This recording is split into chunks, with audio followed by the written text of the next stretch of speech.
You guys look like... What do they look like, Jimmy? Dorks. They look like a couple of dorks. Get those birds! Nerds! Nerds! They're coming to get you, Barbara. What? Are you kidding? We got us a family here. Can you dig it? Can you dig it? Can you dig it? You are listening to the In the Mouth of Dorkness podcast, the official podcast of the Alamo Drafthouse, Winchester. Welcome to another edition of the It Modcast podcast. Joining me is Brian Young. God, I love being a turtle! The Turtle Dork. Long live the king. You motherfucker. Should have asked me, man. And I am your host, Darren Smith. Warm. Warmer. Disco. The Disco Dork. Long live the king. And welcome to another edition of the It Modcast podcast. God damn it. Wow. I told you it was going to be something simple. You simple, motherfucker. And you knew we were doing the review cast with Godzilla. So, and you know I can't come up with anything. So what's the simplest thing I could say? Come on, man. Motherfucker, how was your weekend doing? Say that shit. How simple is that? Wait, it's just the two of us. It is just the two of us. Brad is... that was a Will Smith song. And don't... No. Look, Brad is not here, unfortunately, nor is Wife Dork. Brad is in New Orleans? New Orleans. New Orleans. Living his best life. Is it the Overlook I think it's the Overlook Film Festival, yeah. And Wife Dork has other duties that she must attend to, so it's just us. It's the D&B show, once again, holding it down. Hold it down. So this should be a fairly simple, streamlined episode, hopefully. We said that last time, but that shit... It was, though. When it was the two of us, I thought... Was it? I think. I can't remember. Well, let's see if we can do it again. My memory's turning into yours. Oh, Lord. So how was your weekend, Dork? Oh, man. Actually, the reason I'm acting so goofy and giddy is because I need to for my own sanity. I just watched, which is great. It's a great piece of filmmaking. When They See Us, the miniseries by Ava Duvernay that just premiered on Netflix. So I just binged all 4 episodes today. I finished it right before I came here. And I got to tell you, I've been in a puddle of tears all morning. It's a tremendous piece of filmmaking. I think this may be probably Ava DuVernay's best work that she's done. Of course, she's coming off of A Wrinkle in Time, which I didn't think was a really good movie at all. And this is also, you guys know about Bradford Young. He lends the whole thing from all 4 episodes, and it looks absolutely amazing. So, and of course, they've teamed together from Selma. So having Bradford Young and Ava DuVernay back again to tell this story about these 5 kids, known as the Central Park 5, and get to see it from their story. So if people don't know about the Central Park 5, this was a case about a jogger, a white woman who was jogging in Central Park on April 19th, 1989. And the police apprehended 5 kids, Yusef, Corey, Kevin, Antron, and Raymond. So 4 black kids and 1 Hispanic kid. And watching the first 2 episodes of this was extremely gut-wrenching to watch. To see like these kids just going out having a good time in Central Park, and then seeing how everything went down and how the police apprehended these kids, and the way they were coerced into giving a false commitment to this crime that they didn't do, because of the fact that these kids didn't know their rights. They didn't know that they didn't have to talk without a lawyer. And these kids were 14, 15, 16 years old at the time. And the way that it's depicted in that first episode is it's a hard watch to see the police and how they're badgering these kids and how they're using these kids by telling them, look, like, just tell us what we want to know and we'll let you go home. And basically all the while they're trying to get that information so they can use it against them. And it's extremely sad. And then the second episode is when we actually get into the legal aspect of their case and the actual trial, and what ends up happening to them. And that is just as impactful. The third episode, we kind of fast forward and we see them trying to kind of readjust to life after prison. So it's 4 of the kids when we see them as their adult counterparts. And to see their personal stories for each one. And that's the thing that I like, because knowing about this case, I think we know about these kids, but we don't know about these kids. And what Ava Duvernay is able to do is really go into the life of these kids and really see it from the perspective of what they were going through, the fear and the confusion that they were going through, and also their family. So Michael K. Williams, who I know you're a big fan of, he's in it, and he plays the father of Antron, and he blames himself because of his arrest record and him going to prison in the past. When his son is being interrogated, he has a moment with his son, and he tells his son, he's like, look, you need to just tell them what they want to hear so that you can go home. But ultimately, that was the wrong advice to give him, because that ended up putting his son in jail for however many long years. And he ended up blaming himself for that. And his son, as he got older, felt like he had some type of animosity towards his father because of that. And to see that relationship between Antron and Michael K. Williams, who was just phenomenal in that role, it's heartbreaking. It's heartbreaking to watch.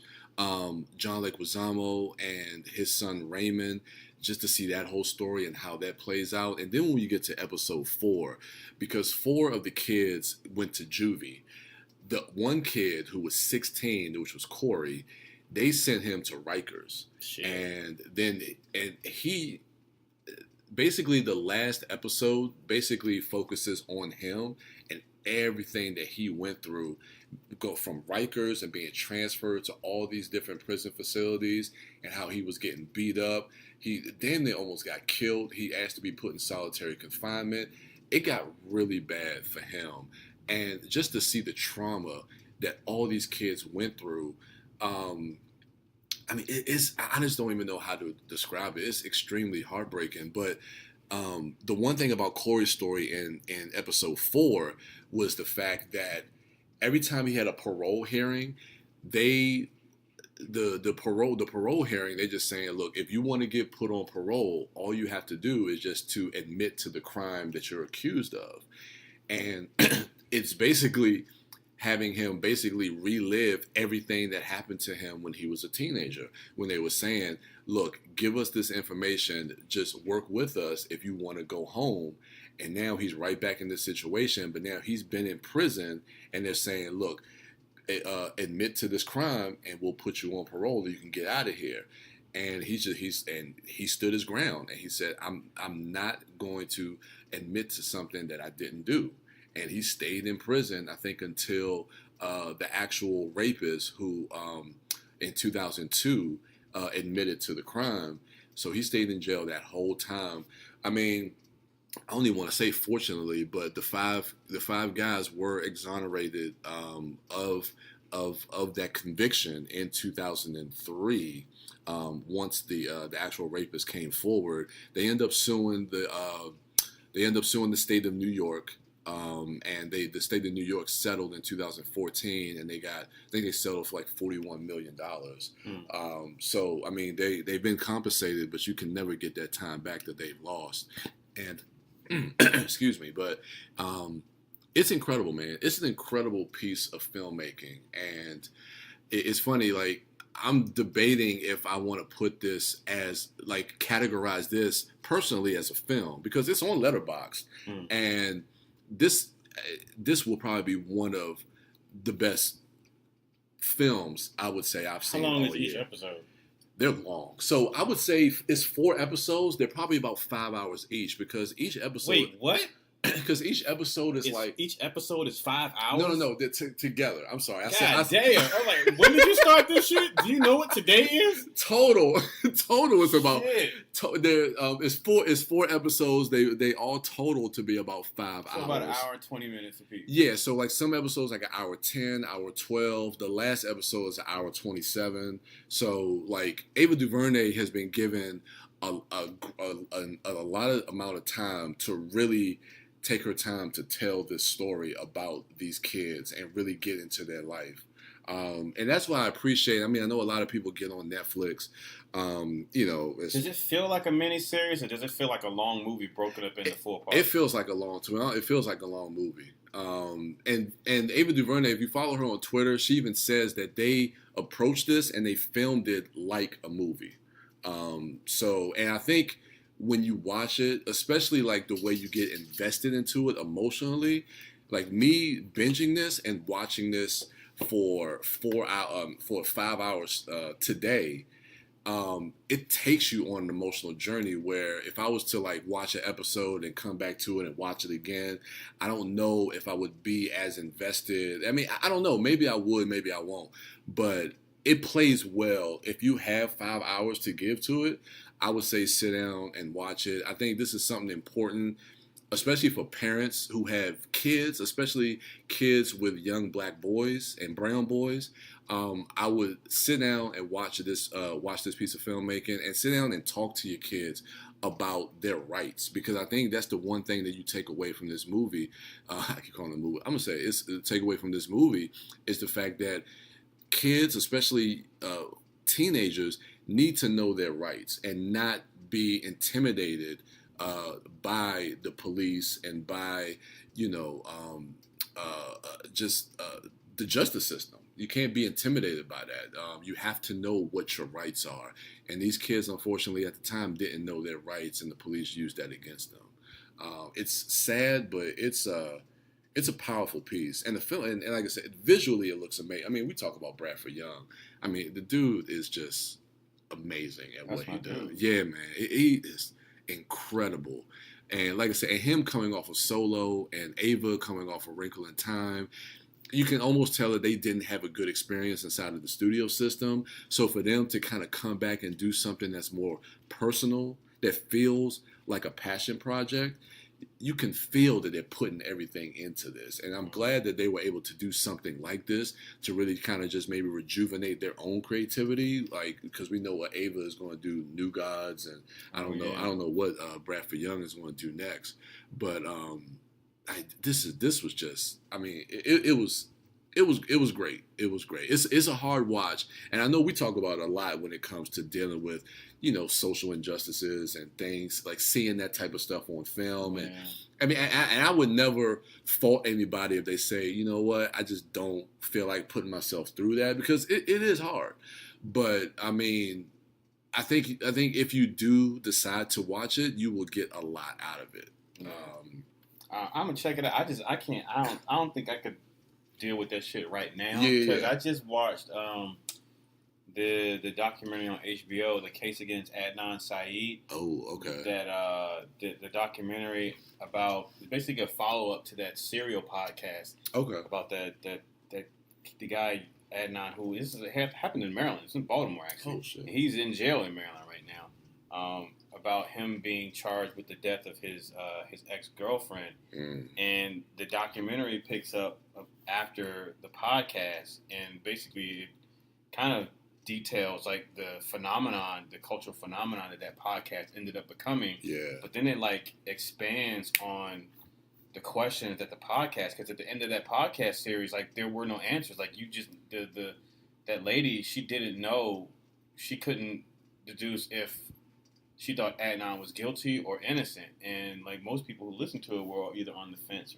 So the doc picks up after that, but then it goes into like how that investigation was mishandled, how the guy who ultimately ended up dooming Adnan, it was the same way. Like he was brought in by these two fucked up cops, and they ended up coercing him into a confession or coercing him into, you know, an untruth, and that ended up dooming Adnan. He's in jail for that shit, and I don't know, just the abuse of power by an institution that is set up to protect people, and how because of, you know, fallible human beings in these positions with these, you know, given this power, they misuse it, and it fucks up so many innocent lives. Exactly. That you can give these people $41 million, but like that shit pales in comparison to the richness of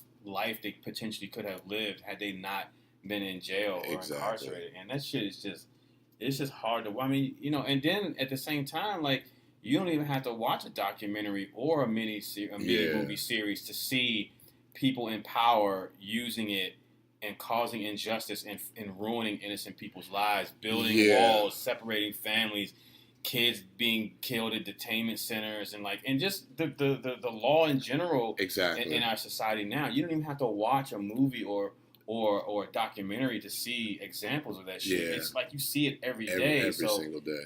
It's I don't know, man. It's just hard to stomach. It's hard. It's a lot. It's hard, and funny you mentioned that too, because the one thing that this miniseries does, especially in episode 2, is like they definitely put our current president Donald Trump on blast, because back around the time that this trial was going on, he took out a full-page ad to basically say that these 5 kids needed to get the death penalty.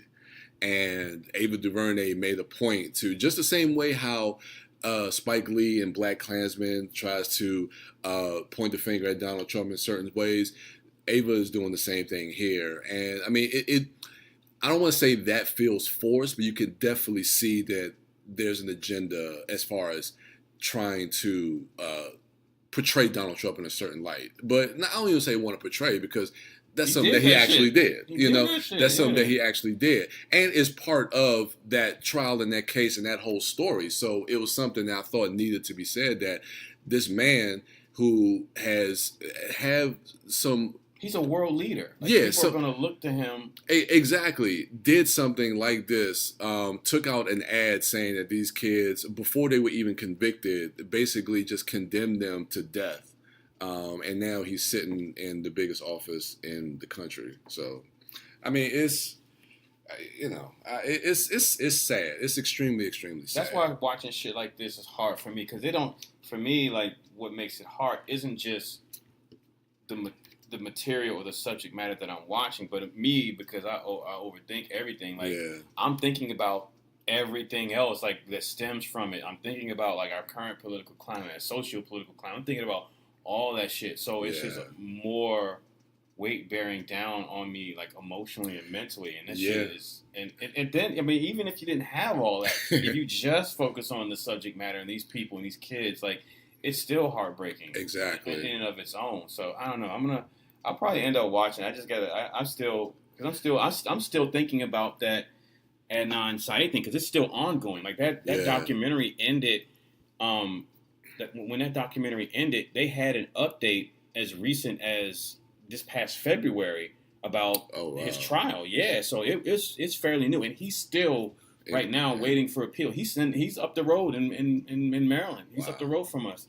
In a prison. And so, I don't know, I've just been thinking about that, and how the cops, like, so many fucking lives were ruined because these two, and there's some other people, like prosecutors that were wrong, but it all started with these two cops, these two cops who abused this tremendous responsibility and power, you know, they were given when they swore to protect and serve. And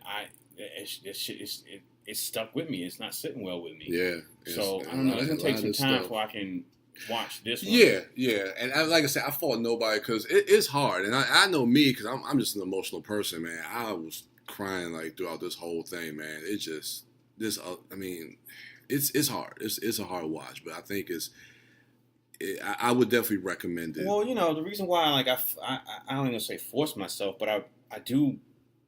When it's subject matter that's hard to watch, no matter when I end up getting around to watching, I watch it, is because I go well, if these people can go through it, true, like what they went through is pales in comparison to what I might feel watching it. Exactly. They deserve to have their stories told so that they didn't go through that in silence, in vain, and in a void, and no one knows of what they went through. Because it could be inspiring. Yeah, it could be hurtful to see that, and it could be depressing. But if you watch something like this and see that they went through that, and then they came out the other side of it. Yeah, it could be extremely inspirational and informative. Yeah, again, like I said, because we need to know our rights when it comes to stuff like this. And so I'll get around and watch it. I just don't know when. Though. Yeah. Well, it just premiered this past Friday, May 31st, on Netflix. So, it's the talk of the town, especially in our community. Everybody's watching it and speaking on it, and Ava Duvernay is out there. Like Meek Mills was on Twitter talking about it because he watched it, and everybody was. So it's something powerful that's kind of galvanizing, especially the Black and brown communities. All right, what else? I saw Rocket Man. How was that? It was all right. Damn, dog. I was expecting you to be like everybody, because everybody else is like, yo, this it's not like other biopics. This one was actually good. And I was it just all right? I saw it today, and like I said, coming off Central Park 5, coming off the When They See Us, I don't know, maybe I just wasn't fully invested into it. Maybe I need to give it another shot, but I don't know. It's like, to me, I think the musical numbers felt like it didn't seem like it had smooth transitions into the musical numbers, and so it was a little bit off-putting and a little bit jarring, like how they would kind of. I know like how in musicals they break into song, but it's just kind of like the way the songs would come in. Was it a musical like they would break into song? Yeah, for real? Yeah. Oh shit. Yeah. So, and I mean, some of the songs, Elton John's music was cool to hear, and I thought Taron Egerton was great. Rob Stark was in it. Yeah. He was an asshole in it, but he played it good. But I don't know. I just left the movie and I was just like, eh. It just, I can't really articulate exactly what it was about the film that really just didn't connect with me. I just wasn't invested into it. So other people may like it. I mean, I don't even know if I want to give my hot take. You would give it. I think I enjoy Bohemian better than this. What? Shit, really? And Bohemian is not a good movie. That's why I said what? But I think the thing about Bohemian Rhapsody, I think it's more so towards the end of the movie, is that it's a crowd-pleasing film. Yeah.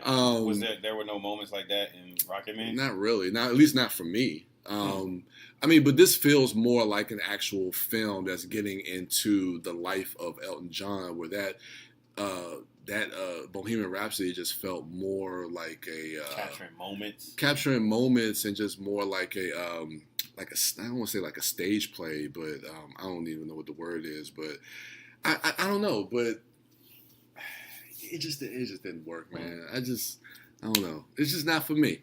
You know? Well, I think I read somewhere that Elton John is pleased with the movie. So, I mean, that's a huge compliment to the film that the guy that you're portraying agrees with his portrayal. And it definitely doesn't hold back. It goes deep into his drug and alcohol abuse and sex addiction and everything. Like, he put it all out on the table. And I respect that. I definitely respect the fact, because you think like if somebody like Elton John is producing his own biopic, that he's going to, he might try to clean it up, because that was one of the criticisms about Straight Outta Compton, having Dr. Dre and Ice Cube being a part of that they tried to hide some of the more horrific things about their past.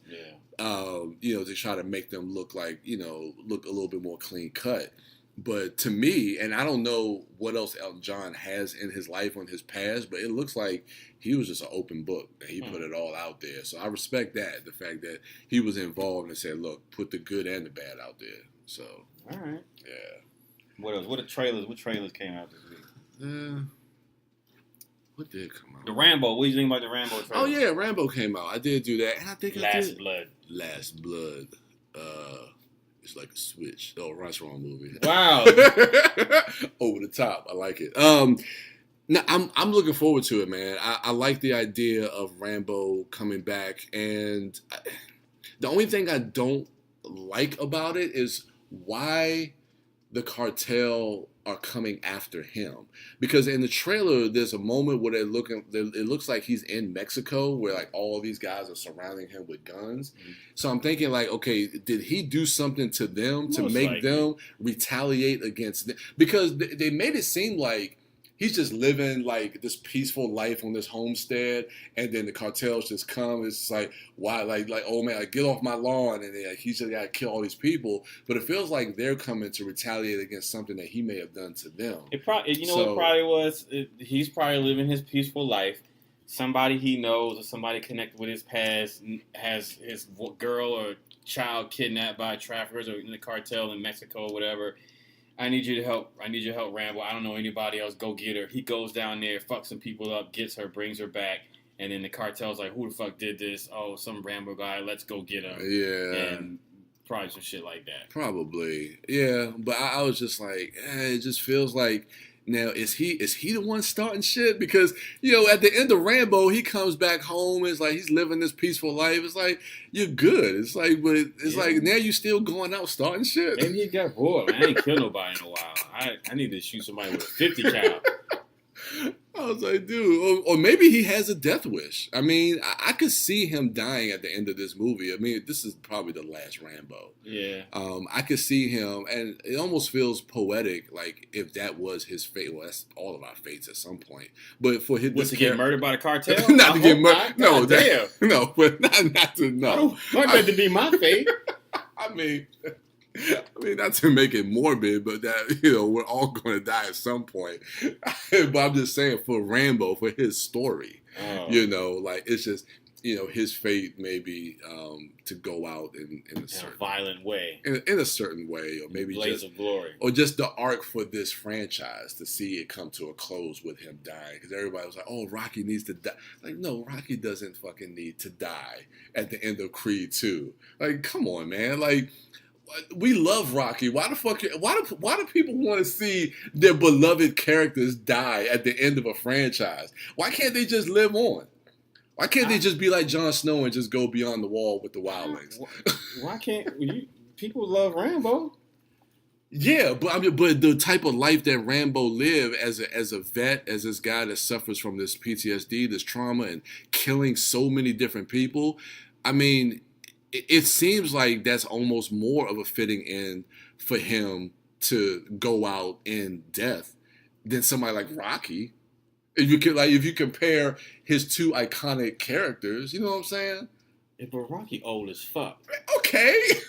But you want to see him die on camera, on screen? I didn't say that. When I'm saying that, I'm just talking to like the people who say. Apparently they do. And I'm like, what? They're probably tired of seeing him. But is that satisfying as an ending for a character like Rocky? They probably want to. They probably, you know what? I'm only assuming, because I really don't like assuming what other people want, but they probably want some type of dramatic weight to that character when they watch that movie, like something.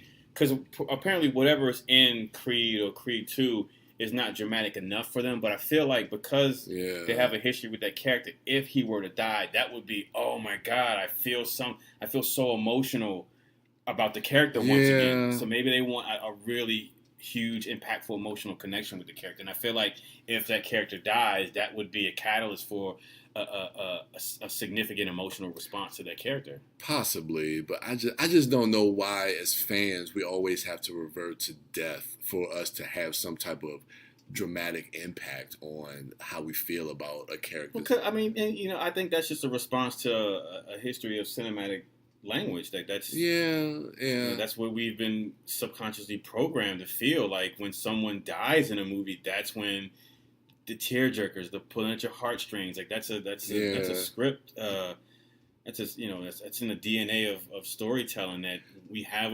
Okay, look, that whole phrase, you should give people flowers while they can still smell them, because as a species, we don't sit there and emotionally invest or recognize and appreciate things while they're alive. It isn't until they die that we start to cry and miss and think about how important that thing is, right? Yeah. So that's life. That's outside of film and what they've given us, right? Yeah. So I think in movies, maybe subconsciously we associate that with that. So I know if Rocky dies, I'm going to feel, I'm going to appreciate, I'm going to think about that character. I'm going to be moved by that character. Yeah, so, I just think that it fits. I mean, because you think about Marvel, and everybody's seen Endgame, but it's just spoilers.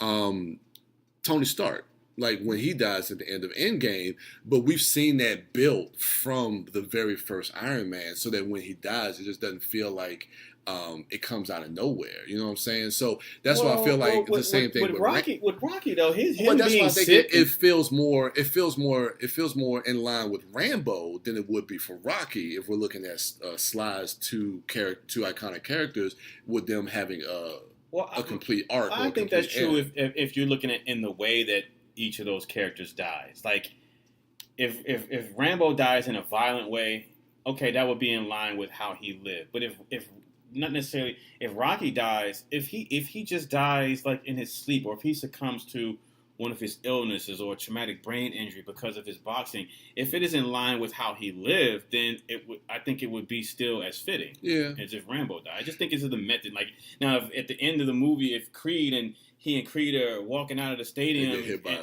by a car, or somebody run up to him and shoot him, and then what the fuck, like either he'll drive by, then like that's some random shit right there. And they're like, what the fuck just happened? but I'm saying, like if it's something that's been alluded to in the franchise previously, like his health, like Rocky's health has been a point in his story in the franchise. So if it ties back into that, then yes. But if it's just some random shit, something falls out the sky and he falls off of a ladder and dies, like then you're like, wait, what the fuck just happened? Yeah, I know that wouldn't work. I mean, I inappropriately laughed. No, man. Come on, man. Not like we lived with Rocky for like 40 years. Yeah, man. But that would be so random to me that I would be like, "What the fuck? Was that supposed to be funny to me? Because I don't even understand that. Why did he die? He tripped over a cat? Oh man, he fell off a ladder trying to clean the gutters. What the fuck? Why is he up trying to clean the gutters anyway? He's 70 years old. What the fuck, Rocky? All right. What about the Terminator? Before I get in my weekend, though, what about the Terminator Dark Fate? I haven't Linda Hamilton. Oh yeah. I you know what? I've been looking forward to that movie, and at the beginning of the year, it was actually in my top 10 most anticipated movies for the year. Now it's top 5. No. I think I'm still looking forward to it because everybody talks about James Cameron, but the fact is James Cameron is back on as a producer, but they were like, well, he endorsed Genesis. He had no involvement with Terminator Genesis. This movie, he's actually back in involvement with this film. So, and also Tim Miller, who I really like his Deadpool film, especially after watching Deadpool 2. I think Deadpool is a pretty damn good movie. And so I'm excited to see what Tim Miller and James Cameron are going to bring to this. I like Linda Hamilton coming back. I like that they're retconning all the other sequels and having this be a direct sequel to Judgment Day. How Arnold Schwarzenegger plays into it remains to be seen. I don't know if he's the human form of the prototype of the T-800.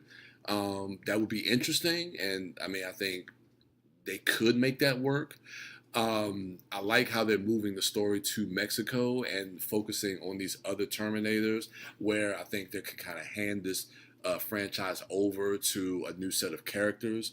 The trailer itself didn't wow me. I wish they would have used the classic music, but I know we'll get that in a second trailer. But I think Linda Hamilton looks great as Sarah Connor for her age, like she's 60-something and still kicking ass. And it's great to see her back because she's just as iconic of a character as Arnold is as the T-800. So I'm still excited for it, man. I mean, the trailer didn't wow me, but it didn't deteriorate. It didn't lessen my excitement as of right now for it. So okay, yeah. All right. What about you, man? My daddy said you don't have nothing nice to say. Hey, granted, I'm 42 years old, and that was a long time ago he told me that, but it always stuck with me for some reason. So, one of them life lessons. So anyway, for my weekend dork, we actually haven't had a weekend dork in a while. Did we talk about Aladdin?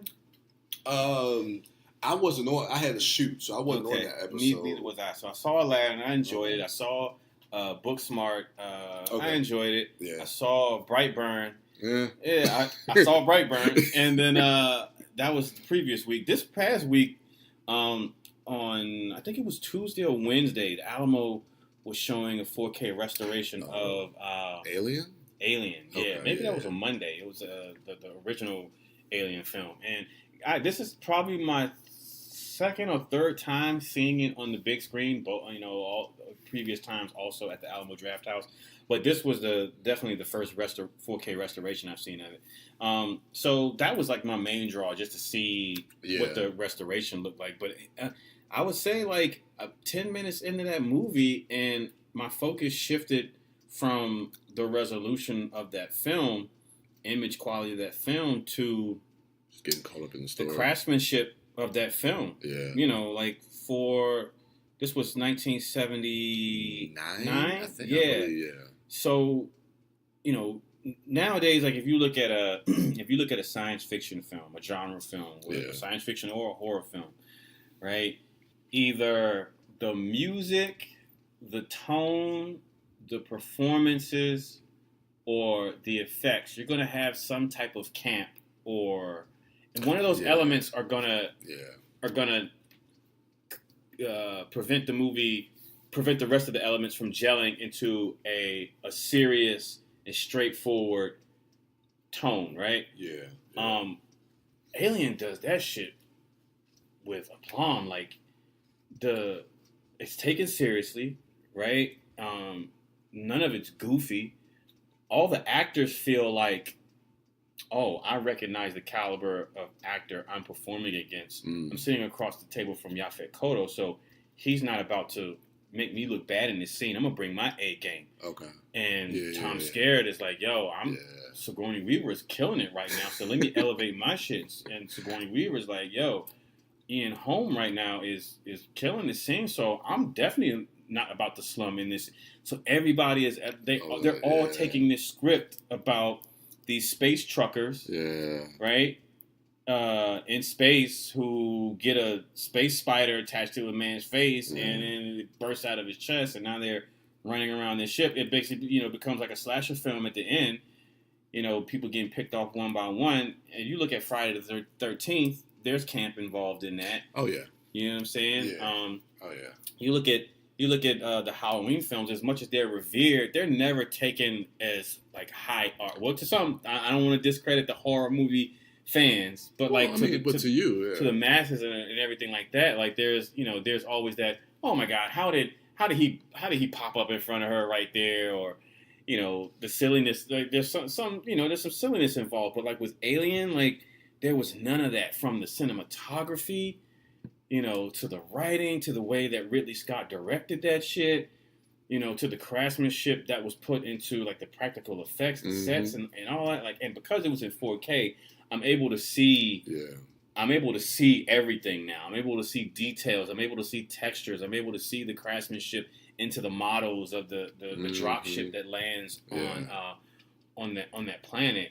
You're able to see extremely well the craftsmanship of the pods that the face huggers are in, and how the animatronics make the top of them open up. So you're able to see the texture of the latex of the face hugger as it on the close up of the man's face, and it's wrapping around it, like all of that. And then you just go, how the fuck did they do that? Like, how did they pull that shot off? Like, how do they make all that come together? And then when you get to that iconic scene when everyone's at the dinner table, and the chest burster comes out, and now you're thinking about, because you have a history with the film now and the making of it, the behind the scenes, and now you're thinking about, or at the very least I am, about how Ridley Scott tricked all the actors and didn't tell them what they were about to experience. I heard about that. Yeah. And then you take that into account as you're looking at all the performers, knowing that they have no idea in what we're about to see. This reaction, or when they see that reaction, like, that shit was real. That reaction was real. And then you think about that within the context of a director on the outside of the frame. We don't see him because we only see what's in the frame. A director sitting back there manufacturing this moment, like creating this moment for an audience to we only see like the scene. We're in the scene. We're thinking this is how it unfolds. We've bought into the story of these group of friends who are adrift in space, and they're sitting around this table, and then something surprisingly comes out of this man's chest, and they're like, "What the fuck?" But there's a whole cast of production people, special effects artists on the outsides of the frame, working the controls for the animatronic chest burster that's running across the table. There's Yaphet Kotto, who's freaking out. He just had a practical effects guy squirt blood on his face, and I don't know, like I was just thinking about the movie magic of it all when I was watching it, and I was like, man, this shit came out in 1979, and it still holds up. Like you could put that film up against any science fiction horror movie that came out today, and it crushed that shit. Yeah, any horror, any of those Conjuring universe movies, man. And so I don't know. I came away extremely impressed with that rewatch of Alien. I'm glad I got a chance to see it, and the score, and the James Horner score, and then Sigourney Weaver. You know that the genius. I mean, we reviewed, especially when Brad was here. Like we talked about the genius of this movie, but again, like with our whole Time's Up, Me Too movement, our whole female empowerment movement, our whole, age of Wonder Woman and Captain Marvel. Yeah. 1979, the genius of this movie is that when it starts out, it's an ensemble piece. And you're thinking, maybe Tom Skerritt's like the main dude. Maybe he's the one that's going to kill the alien at the end. Maybe it's Yaphet Kotto. You're definitely like thinking it's any of the women. And that's just because that's just how film and Hollywood is. We don't... women aren't smart enough. Women aren't good enough to be the lead or the hero or whatever, right? So because of that, like this movie has a built-in red herring, right? You're doing this to yourself. You're thinking it's going to be. It's not anything the movie's setting up, because if you go back and pay attention, no one gets showcased more than the other person to make you think, oh, he's the one, right? Yep. So it's not the movie. Yep. It's us, right? And then slowly, like everyone but Sigourney Weaver, everyone but Ripley starts to get picked off. Yep. And then in the second act, at the end of the second act, right before you go into the third, when Tom Skerritt dies, you go, wait, what the fuck?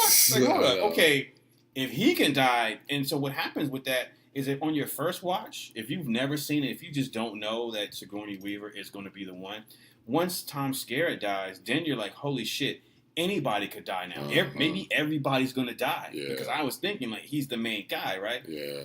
And then the beauty of that movie is how it just seamlessly and effortlessly positions Ripley to be the apex, the alpha, the one, the heroine, the hero, the victor at the end of that.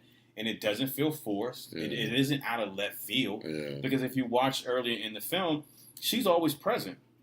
She doesn't just not say anything until the third act. I have to say something because I'm the only one left. It's not like that. Like she has correspondence. She has agency in the film. She has, there's a scene earlier on when they first try to bring homeboy with the face hugger on the ship, and they're like, "Yo, open the airlock," and Ripley's on the inside. She's like, "I'm not opening it." Yeah. She's like, "Because what if the ship gets contaminated? What if whatever that is gets loose on the ship?" No, and they're like, "We don't care about the rules, the protocol. This is our friend. We need to help him." And she's like, "No, I'm not going to do it." The only reason why he got on that ship is because the robot let him on.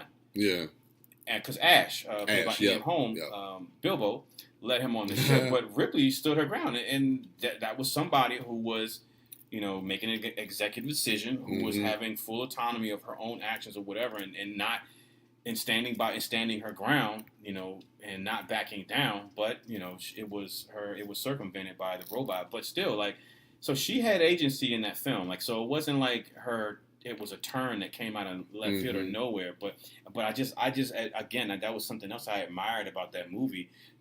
Being back in 1979, that script, that screenplay does that for that character. Yeah. And so I don't know, like it's one of those timeless films. And you think, man, granted, Sigourney Weaver does have a pretty storied and long history of filmography in Hollywood.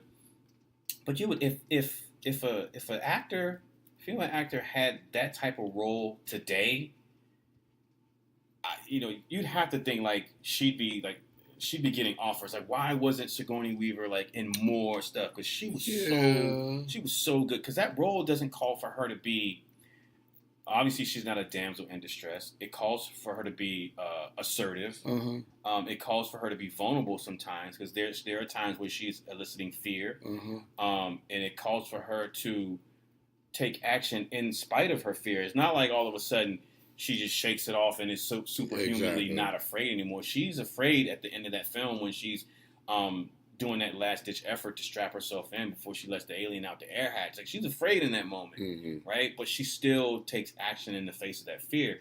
So, like, as an actor, for her to be able to convey all of these different facets of Ripley, I feel like it's a phenomenal job on her part, and shows that she has immense talent and range, right? Yeah. And so, I don't know, I watching that at the end of that film, or while I was watching it, I was like, man, yeah, she has been done movies after Alien, but why wasn't she in more shit? Why wasn't she in more high-profile films? Why wasn't she the lead in a bunch of films? Because she definitely can pull that shit off. Yeah, that's a good question. I mean, I mean, it's hard for me to go back because I have to look at her filmography to see exactly what she was actually cast in back in like the early '80s. Because I can't remember some of the stuff outside of like the Alien movies.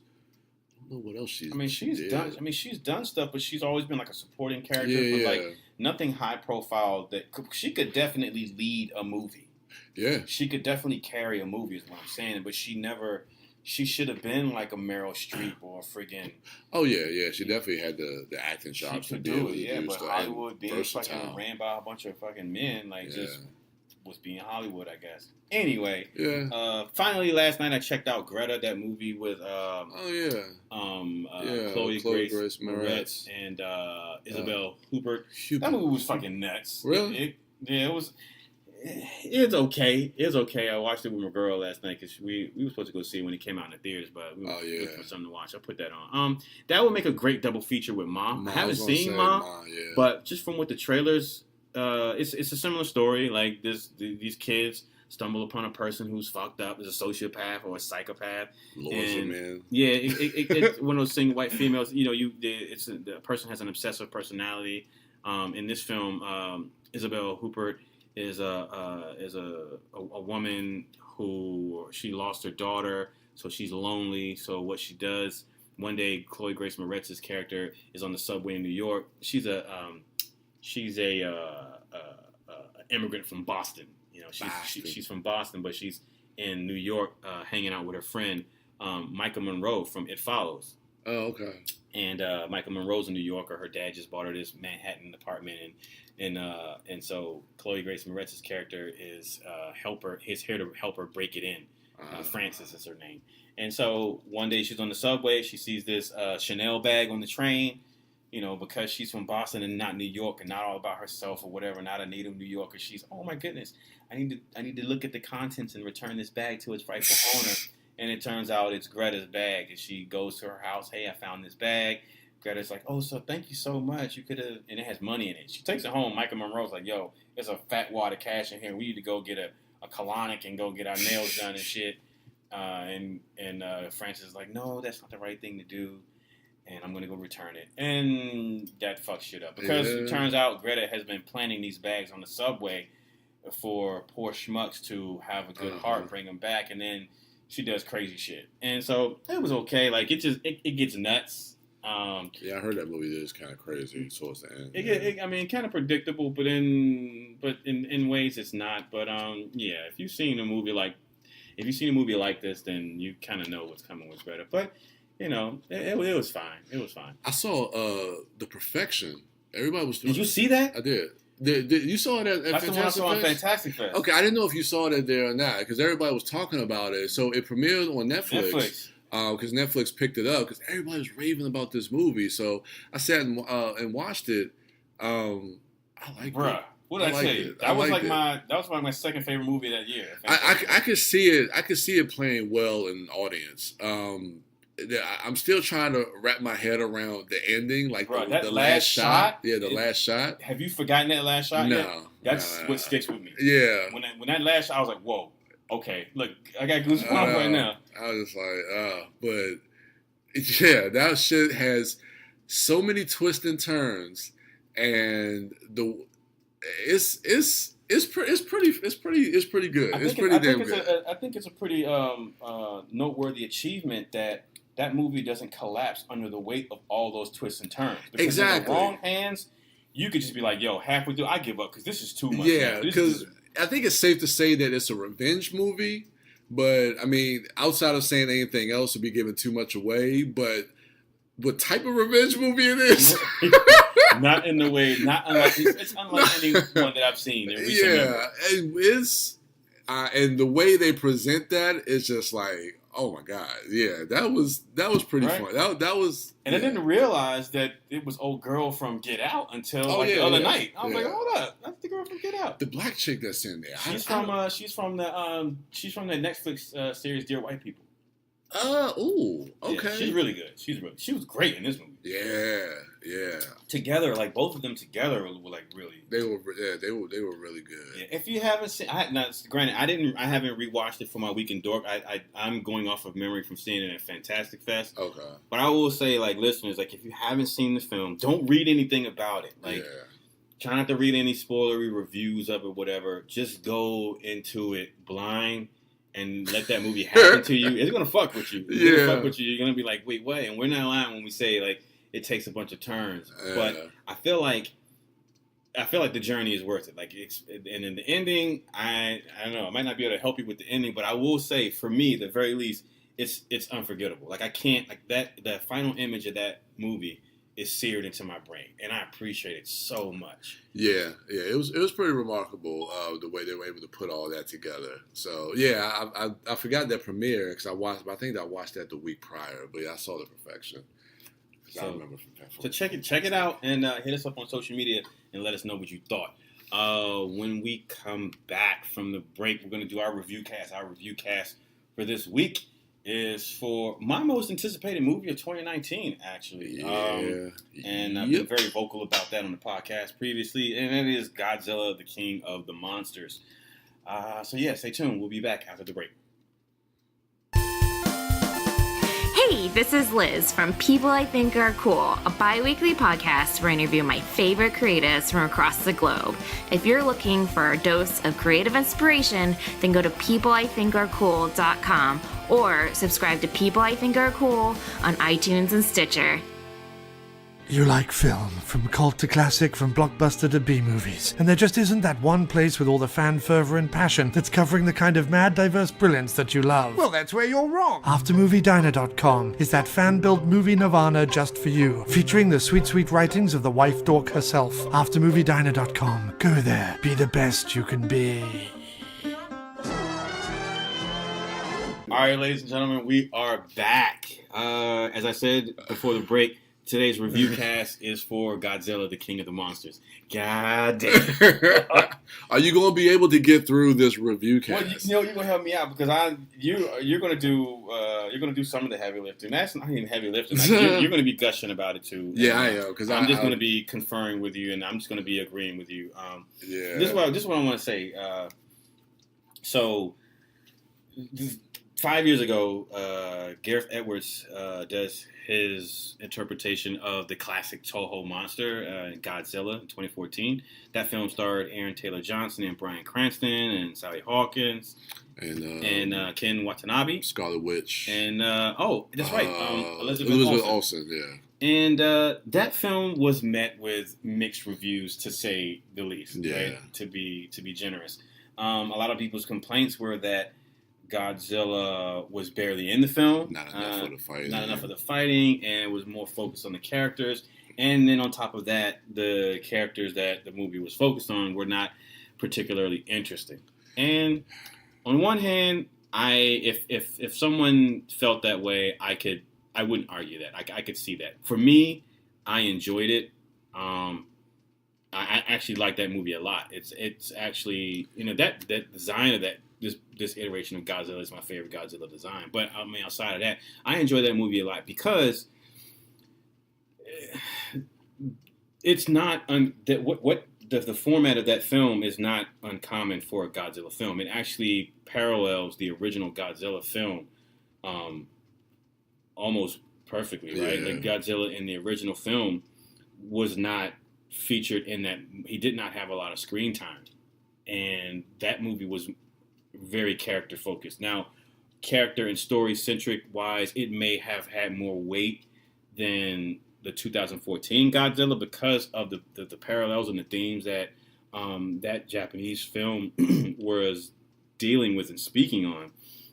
But, with the other films in the Godzilla franchise, it was also not uncommon to have a bunch of scenes with human characters and fewer with the kaiju, and that was really because it was cheaper. It was cheaper to shoot scenes with human beings, right? Yeah. And the scenes with the kaiju were more expensive because you had to build the sets and you had to destroy the sets, and you had to build new sets after you destroyed them. Yeah. So to compensate for that, that is the main reason why there were so many scenes with human characters in all of the Godzilla films in that franchise, right?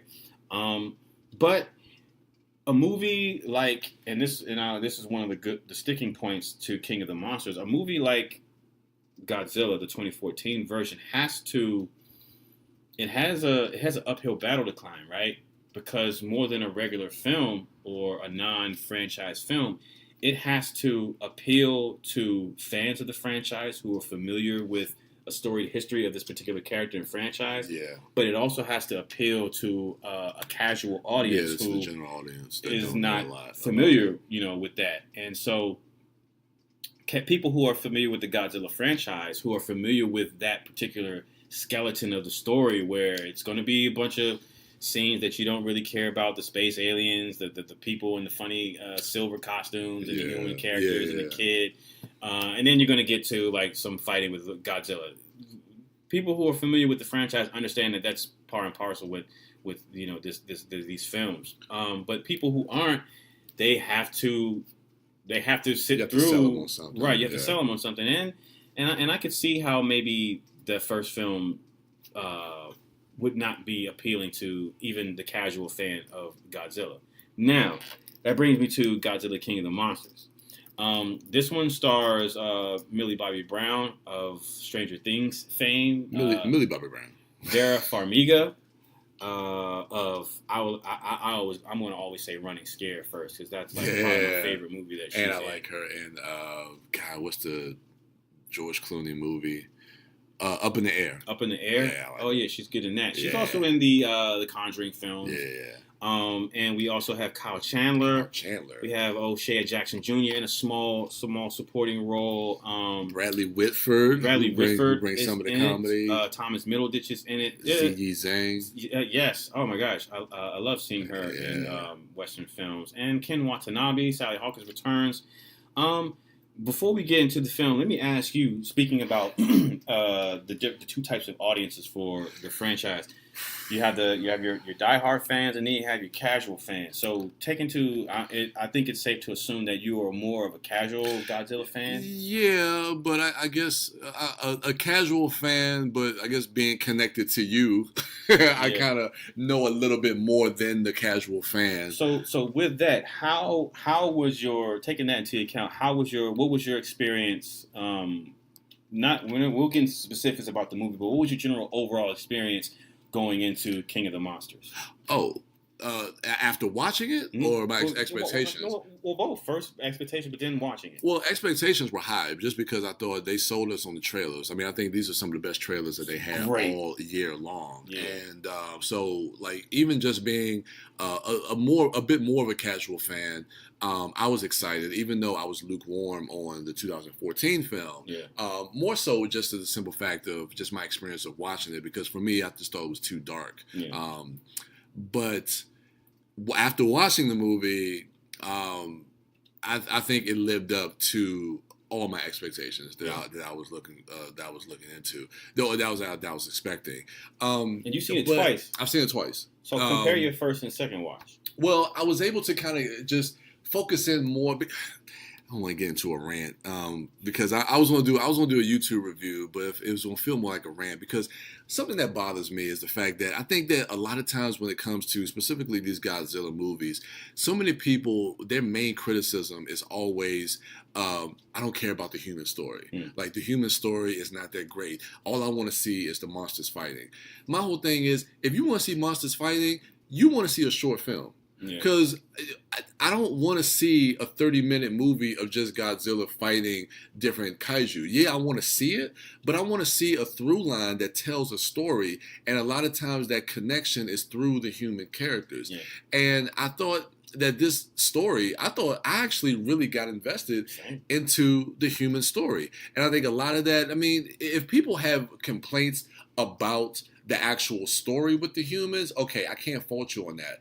But when you just putting out these sound bites as far as like, oh man, I don't care about the humans. Why they keep showing me the humans? I don't need, like, give me something more than that. I'm sick of people using that as their crux for their criticism about a movie. Give me something more than just, I don't care about the human characters. Okay, with that being said, Millie Bobby Brown, her character of Madison, her mother Emma, and Kyle Chandler, especially Kyle Chandler, the strength of these actors and what they brought to this really got me invested in this story all along. And their actions motivate everything that happens with the kaiju. Mm-hmm. It motivates, it moves Godzilla's story along with the whole idea of it's the humans that drop the oxygen destroyer that sends Godzilla to have to rejuvenate. Then Ken Watanabe has to come and take the bomb where he sacrifices himself. All these stuff are human actions that get us emotionally involved into the character. So it frustrates me when I hear criticisms like that. Now, if you have legit criticisms about the human characters, that's fine. But when you just throw shit out there like that, give me something more than just, I don't care about the human characters. Yeah. But I thought this movie,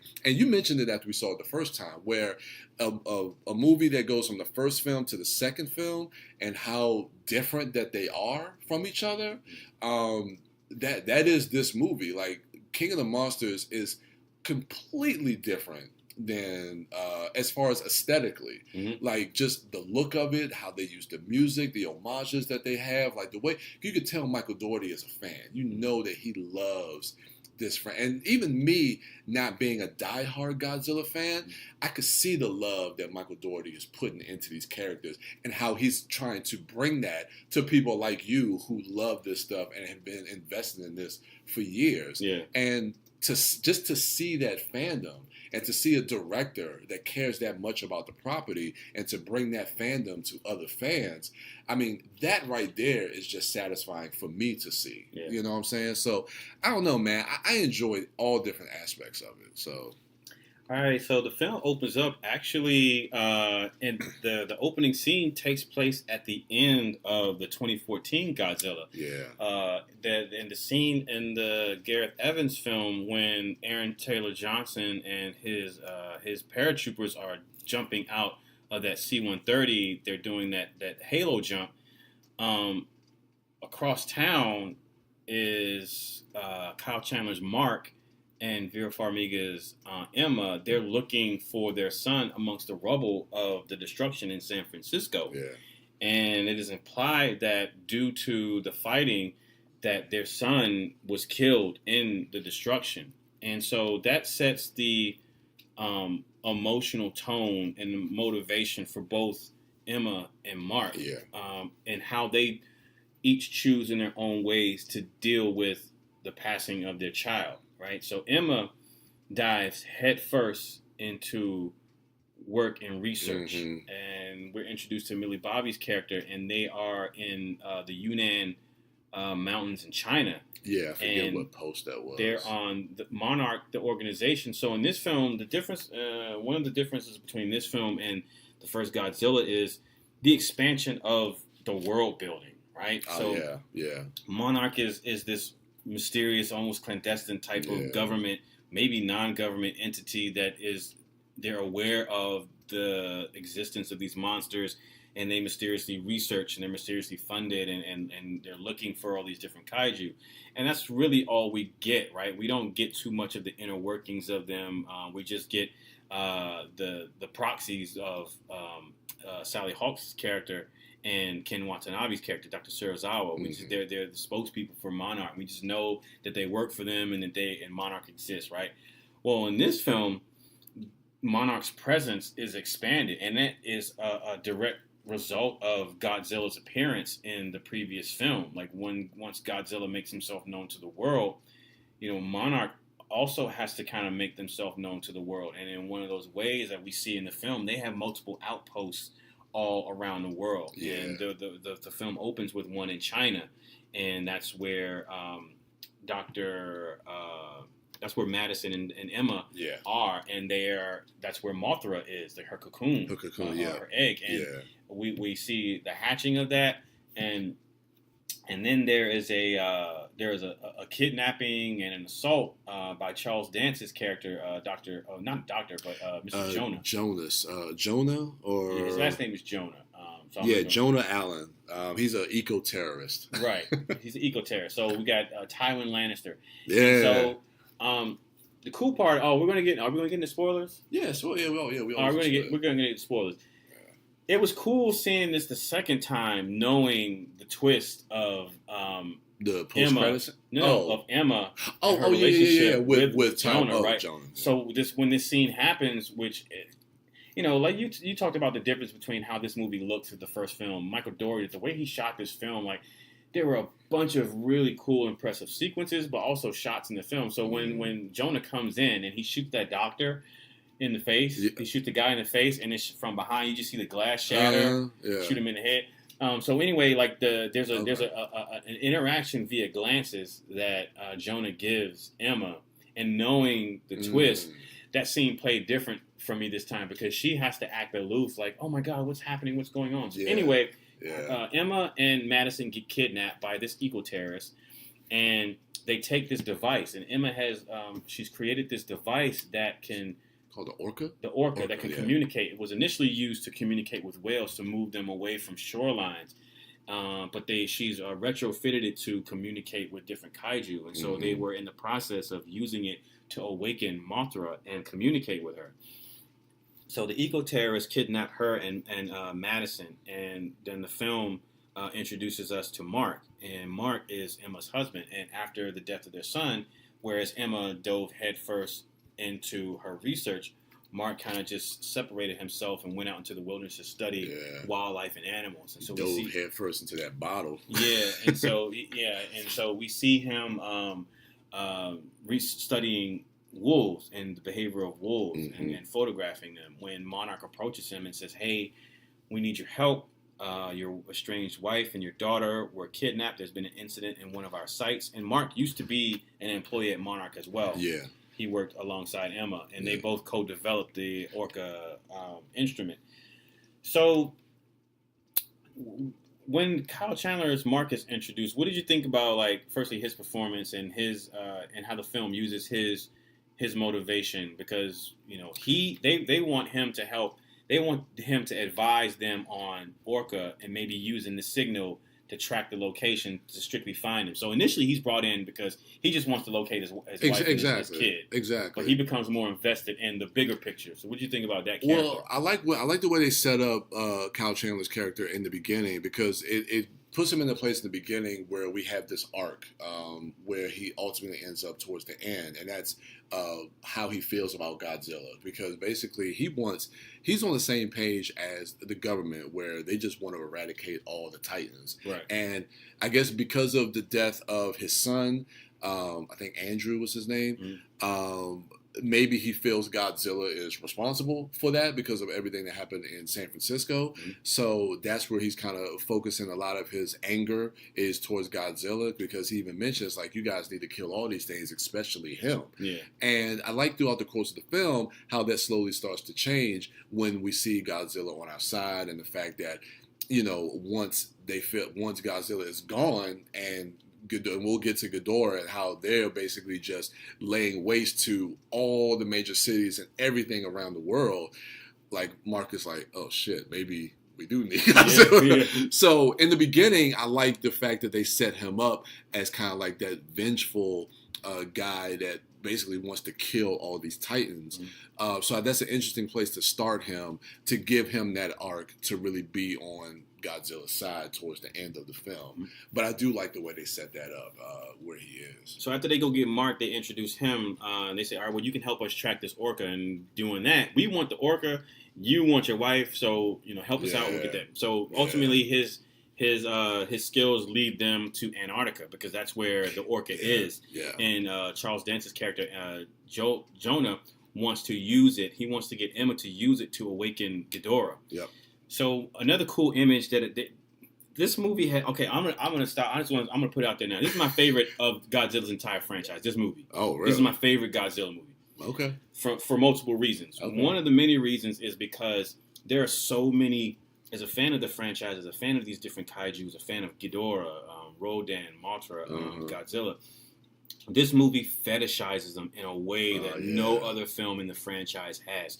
There are so many shots that are poster, wall screen, background worthy that pay such a fitting tribute to the majesty of these creations, right? Yeah. They're just iconic creature designs, right? So when we get to Antarctica, we first see Ghidorah. It's in the trailer. We see him encased in that ice, and we just see his silhouette in there. Mm-hmm. That shot on its own is magnificent in regards to just, paying tribute to this character, right? And we don't even fully see him yet. So in this sequence, Ghidorah is released. A bunch of shit happens, and Ghidorah is released. I just want to talk about, not even the movie now, I just want to talk about your experience watching this sequence for the first time, because I got to sit next to you watching that sequence. Man. This was the sequence that was previewed in IMAX. Yeah. That 5-minute snippet. But within the context of the film, how did this play for you? I thought it played extremely well. Like you said, just from the buildup of the characters, because this is when we see Emma's turn. Because Mark is there trying to get his daughter. So what did you think about that, firstly? Well, I don't know if I necessarily saw Emma's turn coming, but when it happened, I wasn't surprised. Yeah. Because I guess the trailers did kind of give away that she was trying to release these monsters. And we'll get more into what her plot is, as why she's releasing these monsters. But, but that's the one thing. Okay, so before we get to Ghidorah and the monsters, I wanted to ask you the second time I watched it, because Madison, Mark is calling to Madison, and then, she's about to go to him, but then she shakes her head and then she walks back towards her mother. But I'm like, but why? Okay. Why did she do? Okay. I think I know, but when I saw it the second time, I picked up on it. I was like, well, why did Madison just not go to her father? Because part of her was buying into her mom saying, this is the right thing to do. Because I don't think her mom at that point had told her, I'm working with the bad guys. And if she did, I'm not sure that. I don't know. I feel like she was gonna go, but she was also thinking about what her mother said and what her mother believes in, and wanting to support her mother, because maybe she also kind of believed in it too a little bit, but she didn't think it was going to go shithouse the way that it did in the next act. And I think that's what it was as well, because even there was the way they manipulated the sound, because Emma calls out to Madison and it almost kind of drowns out the sound, where all you hear is her mother saying Madison, and then she pulls back. So maybe, you're right. Maybe she was still trusting in her mother. And I think it drowns out the sound so that we can get the sense of her making a decision. And so there was no ulterior motives. It wasn't Madison was aware and she was part of the switch or whatever. She was, in that moment, drowning them out and making the decision on her own. I hear my dad. I love him. I know he wants what's best for me and he's trying to save us. But my mom, I hear her, physically hear her right now, but I also am hearing what she wants and why she created Orca and what she stands for, and I'm kind of believing in I'm believing in that too. So I think I want to side with that. Okay. Because she's thinking at this point, she's thinking her mother is aiming for a righteous cause. Okay. Yeah. And so, because her mother told her, because there's a scene later on when she said, "You said we were going to release one at a time and restore balance." Yeah. Right? So that's what she was sold on. Yeah. So in this moment, I think that sales pitch is what, I think I'm going to stay with my mom, because she said we're going to release these things and then we're going to restore balance. And however her mom explained the reasoning why and how balance would be restored, I feel like Madison bought into that. Yeah. And so she's like, no, I'm going to stay with her because she's about to release this thing and restore balance, and it's going to be for the benefit of the world. You don't understand that yet, Dad, but trust me, you'll see Mom is right. So I think that's where she was in that moment. Okay. Yeah, and I think I understood it. And I think when they drowned the sound out, that gave me a little more insight into just getting into Madison's head as far as why she made that decision. Yeah. But now going into, I guess, the battle. So Godzilla is making his way to Antarctica. So Ghidorah's released in his full glory. So what do you is your chance of seeing him for the first time in all his glory? So what do you think? Well, it's interesting. The handling of that sequence? It's interesting because you talked about how each head of Ghidorah was going to have its own personality, and I think we see it in this moment here, where we know the middle head is the alpha, and then you have the two betas on the sides. The left head it seems to be the more inquisitive head. Yeah. When he comes out, like he's sniffing at the humans, like they're shooting at him, and he goes down. And he's curious, and they're shooting him in the face. But he's like, "What are these things?" And the alpha head has to snap him out of it. Hey man, get your shit together, get in the game. We about to fry these motherfuckers. What are you doing, Yeah. So I love the reveal. Well, first you see like the tail. Yeah. It's almost like a rattlesnake where it kind of like sizzles a little bit, and how that comes up, and you see the head, and just the reveal of how the heads like pop up out the snow is just, I thought it was just phenomenal, and just how they build that moment, and then just the reaction of the army men on the ground. Yeah. You hear O'Shea is like, yo, what the fuck? He gets the F-bomb in this movie. So I thought all that stuff, the reveal of Ghidorah, I thought was just pitch perfect. It was great. Yeah. Absolutely great. But yeah, then after that, he comes up. Godzilla shows up. Yeah, then Godzilla. This is our first time like fully seeing him like in the movie. Man, like when he busts through the ice. And then I always love those shots, and this is probably indicative of a lot of Godzilla movies, like that shot, that almost like that versus shot you see in the video game. Oh yeah. We got Ghidorah and Godzilla, and it's like they're about to fuck. Yeah.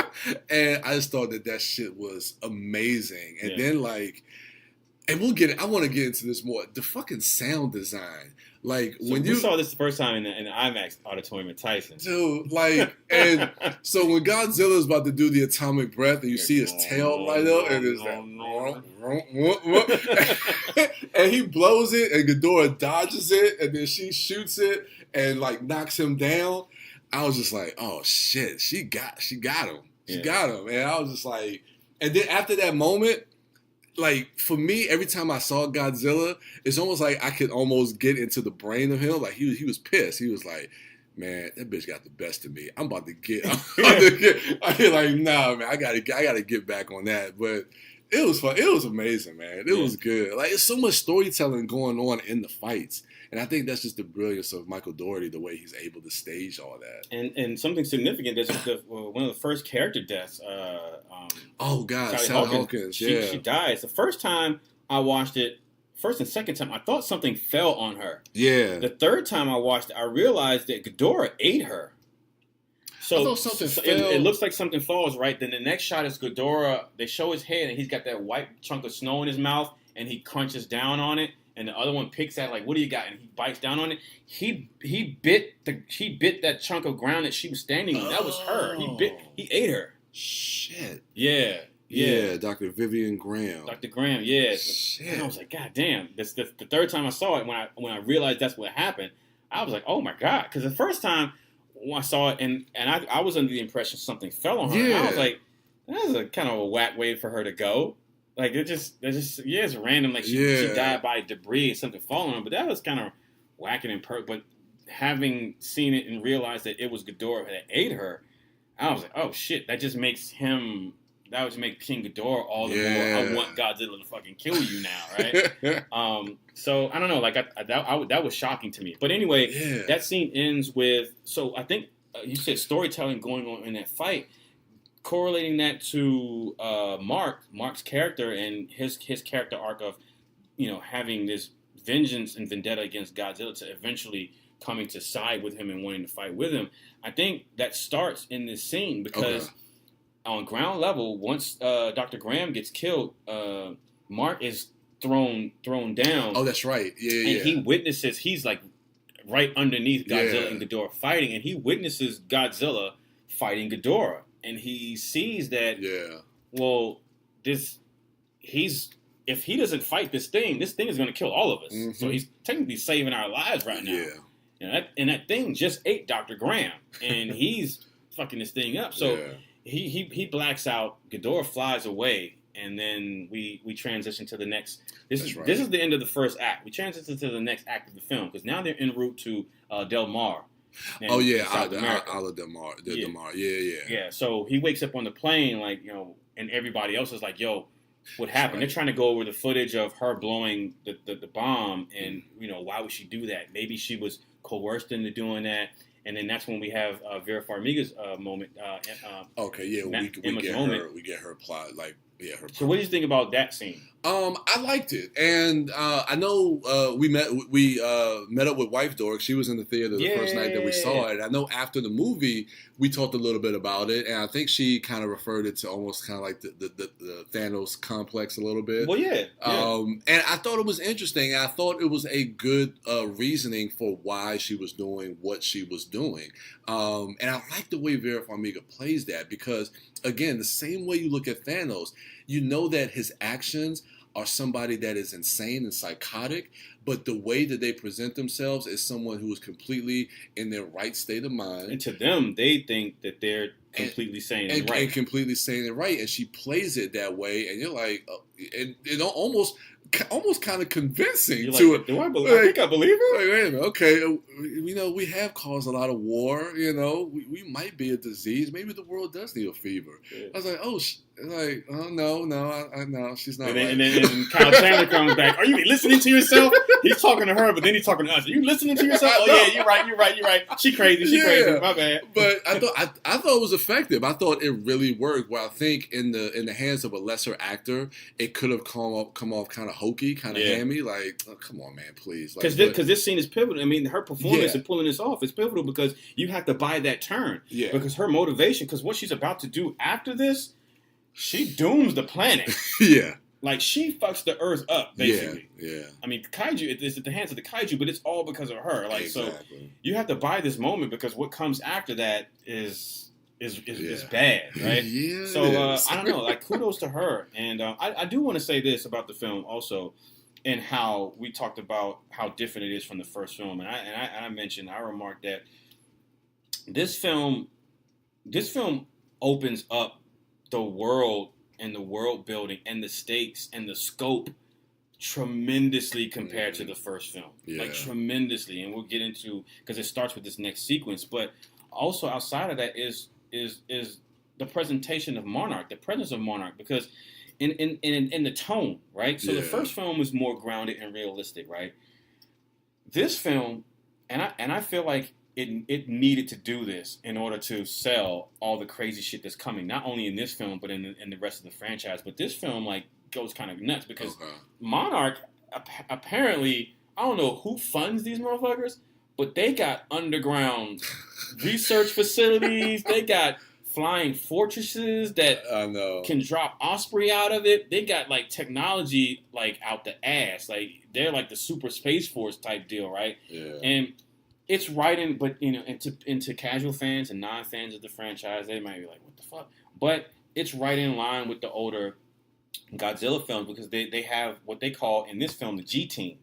Whereas in the older Godzilla films, they had a Godzilla force. They had a force. They had a branch, not even of military, but there was just a unit, a group, a military type structure that was specifically designed to deal with the threat of Godzilla. Okay. Right? They did the research. They had little spaceships that every time he came, they were flying these little spaceships that would just shoot missiles that wouldn't do shit, just piss them off. Yeah. They tried, but they had a group that was just specifically created to deal with the threat of Godzilla. And Monarch has a branch, a division called G-Team, and it's in the film. And for me, as a fan of the franchise, it was a joy to see that. When they said the G-Team, I was like, oh shit, they're in the film.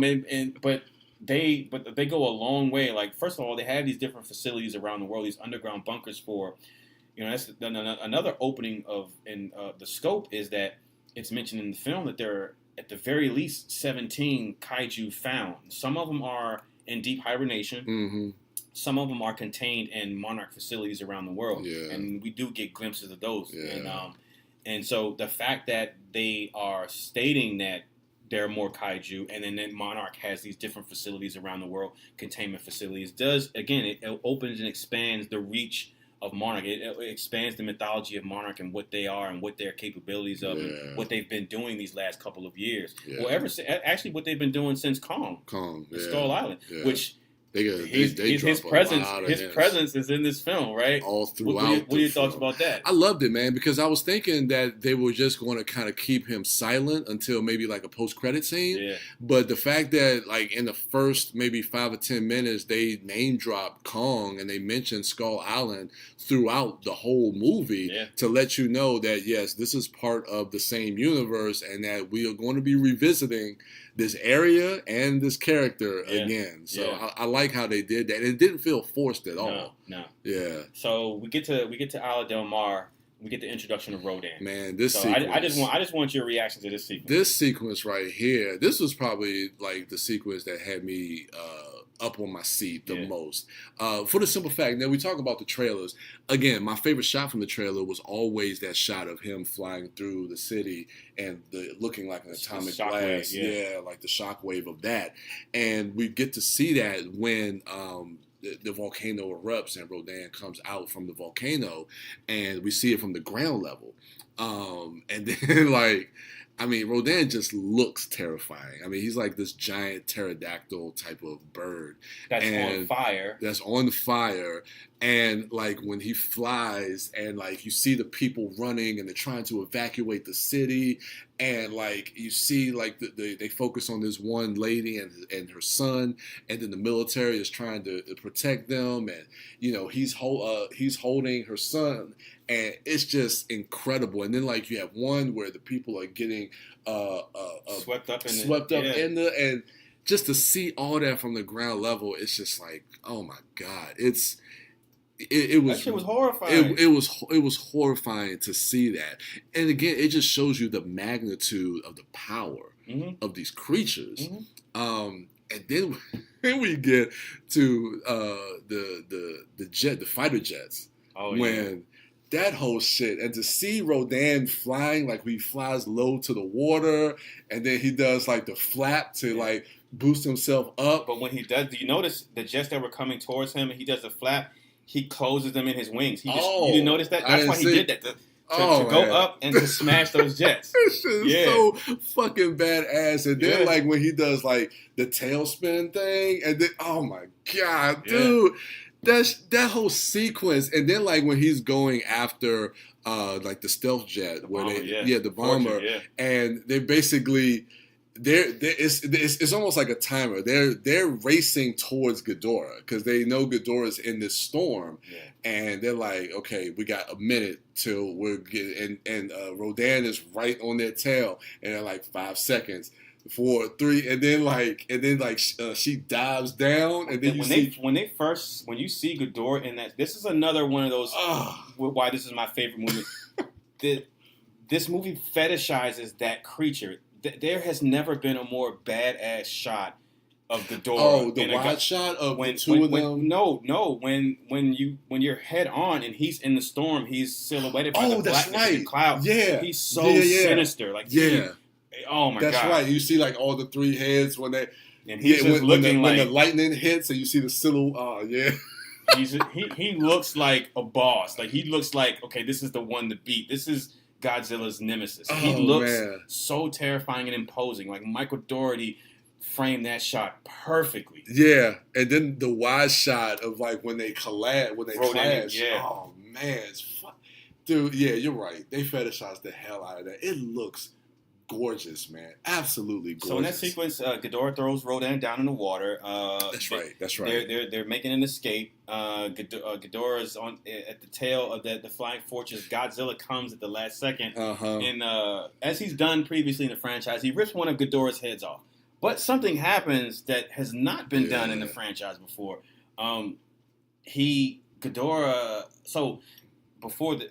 Right when he rips the head off, there's an introduction of the Oxygen Destroyer. And for those who don't know, the Oxygen Destroyer was a weapon that was used in the original Godzilla film to kill Godzilla at the end of the movie. So the introduction of that into this film, firstly, is a great homage to that film, and it was a surprise for me. It's like a huge Easter egg, and I was thrilled that they had the introduction of that. But it serves a particular point in this film because it does a tremendous amount of damage to Godzilla, so much so that he's retreats and goes away, and we think that he's dead. But it does not do anything to King Ghidorah. Ghidorah flies back to the head of the volcano, and something that has not happened in the franchise before is the head that Godzilla tore off. It regenerates almost instantly and grows back. Mm-hmm. And they introduced the concept through this. They introduced the concept of Ghidorah not being from Earth but being from space. Yeah. And for me, that was a huge surprise and joy because. And they call him Monster Zero in this film, which is another Easter egg for people who don't know, because that was his original name. Like in the older Godzilla films, Ghidorah had different origins, but one of them was he was from space. He was a monster from space. Yeah. And so I like that they introduced that concept. Again, opening up the world. Because in the first Godzilla film, you have Mutos, but we're understanding those to be mutations of Earth-created creatures. Yeah. You know, in that film, you're not thinking about beings from outer space. Yeah. In this film, you have a three-headed thing from outer space, so I love that. So, like you said, this you mentioned earlier about Ken Watanabe and having to make a sacrifice. So, after the incident in Del Mar, Ghidorah uses his sound to awaken all of the dormant kaijus around the world. Yeah. And Mothra comes out of her cocoon. Talk about that scene. Oh, well, I guess before that is I liked the way that they show Ghidorah's dominance by having Rodan go to the bottom of the volcano and like bow to Ghidorah, because then we see how that plays in the last shot of the film. So we established that that how Ghidorah establishes he's the alpha now. He's the alpha of all the Titans, and then the whole scene with Mothra, again, going to the majesty of how they shoot these characters, these monsters, these Titans, and the way they look. Mothra, and I don't know if that's like, is that her theme that they've had in like some of her other films, or is that something new? Because it's a variation of everything. Yeah. It's a beautiful theme that they have for her when she actually cocoons into the actual moth, and the way like the luminance of her wings and when she spreads those. Did you notice how that scene starts? It's up at the stars. It's up at the moon and the stars. Oh yeah, and you see the stars are actually like glowing. And the moths that fall down. I saw it at the second time. Yeah, I thought it was just a beautifully executed scene just to show the beauty of just that creature in general. So I love that, and I think Ziyi Zhang's character was there at that time. Yeah. But I love Mothra. I mean, we'll get a lot more into Mothra, and knowing that, and Ken Watanabe references that she's a benevolent